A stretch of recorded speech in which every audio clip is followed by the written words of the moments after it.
I'm in Bishopwearmouth Cemetery here, and hidden among the graves is a man who tamed lions for a living. This is his story. Welcome back to Beyond the Weir. I'm Dave. Today I'm in Bishopwearmouth Cemetery, and I'm looking for the final resting place of someone who lived one of the wildest lives you'll ever hear about. His name was Martini Maccomo, and he was one of Britain's first African lion tamers. He travelled the country performing dangerous shows with Manders Menagerie, and he died right here in Sunderland. So who was Martini Maccomo?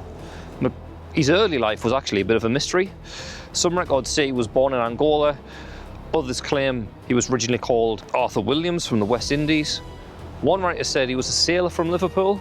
Also, his age is actually unclear. The census says one thing, his gravestone says another, and all the newspapers printed something different entirely. But what we do know for sure is that Maccomo joined the world of travelling menageries in the 1850s, and that's where his legend began. He started with Hilton's Menagerie around 1853, but by 1854 he joined William Manders Menagerie, which became his home for the rest of his career.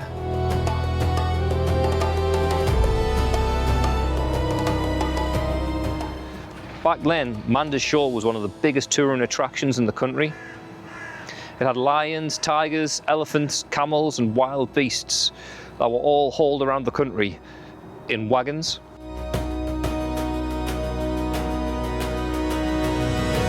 This is when you go and see a circus, or a menagerie as it was known back then, and there would be hordes of wild animals and, you know, probably not the best living conditions for those animals. But this is the backdrop we're working with.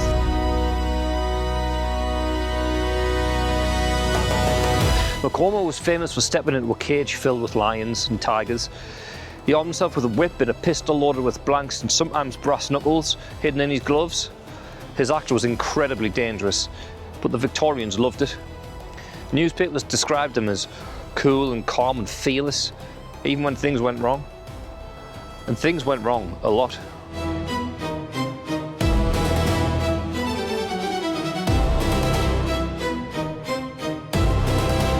His performances were so risky that attacks almost became part of the show. And in 1861, a Bengal tigress from Liverpool clamped down on his hand for 5 minutes until the keeper forced the jaws open with a red-hot iron bar. And in 1862, a lion in Norwich bit his hand and dragged him across the cage. Part of the bone in his index finger had to be removed. But his most famous incident actually happened right here in Sunderland. In 1869, Manders Menagerie was performing in Sunderland when Maccomo entered the cage with one of his star lions, a maneless lion called Wallace. Now this is a very famous lion in Sunderland, and we will touch on him a bit more later on in the story. Something set Wallace off. Maybe it was the whip, maybe it was the noise, maybe it was the crowd, who knows. But the lion lunged at Maccomo, grabbed him and mauled him in front of the entire crowd, and apparently it was quite the struggle. Maccomo fought back using the brass knuckles he kept for emergencies and punched Wallace in the head until he let go. He survived, but it was one of the most reported animal attacks of the decade. And here's the incredible thing, Wallace the lion, that same lion that attacked Maccomo and nearly killed him, is actually still here in Sunderland. After Wallace died in Warrington in 1875, he was stuffed by a taxidermist in South Shields called William Yellaby. The lion was bought by Sunderland Museum in 1879, where he's been a favourite exhibit there ever since. Generations of Sunderland kids have grown up seeing Wallace, and there's even a famous photograph from 1913 of blind children touching the lion just to understand its size. So the lion who attacked Maccomo more than 150 years ago is still one of the city's most recognisable museum exhibits. And this is Wallace the lion here. It actually tells the story of Martini Maccomo, though it's spelled different on here to his actual gravestone. It's been here since 1879.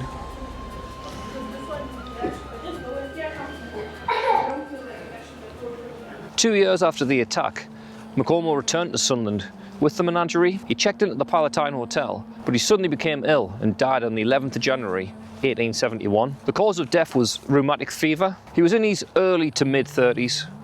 The newspapers reported different ages, but his death certificate says he was 35.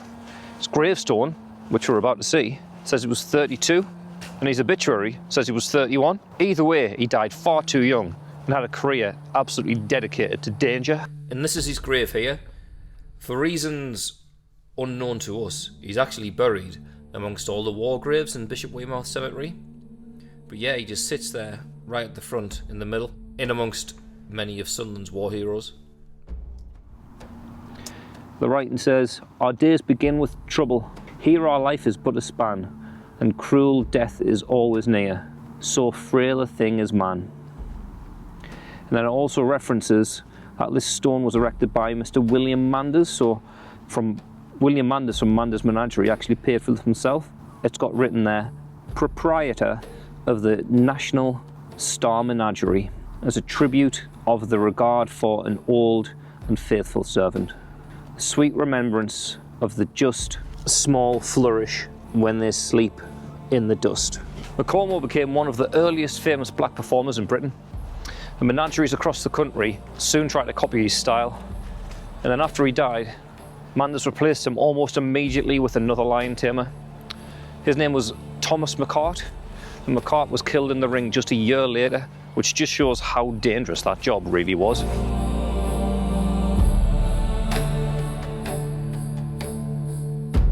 So that's the story of Martini Maccomo, a man whose life involved danger, drama and survival, only to die quietly in a hotel in Sunderland. And the lion that attacked him, Wallace, has become an icon of Sunderland Museum, watched by millions of visitors over the 145 years since his death. It's easy to just walk past a headstone like that and not realise the story behind it, but this belonged to a man who stepped into cages with lions for a living and faced danger every single day.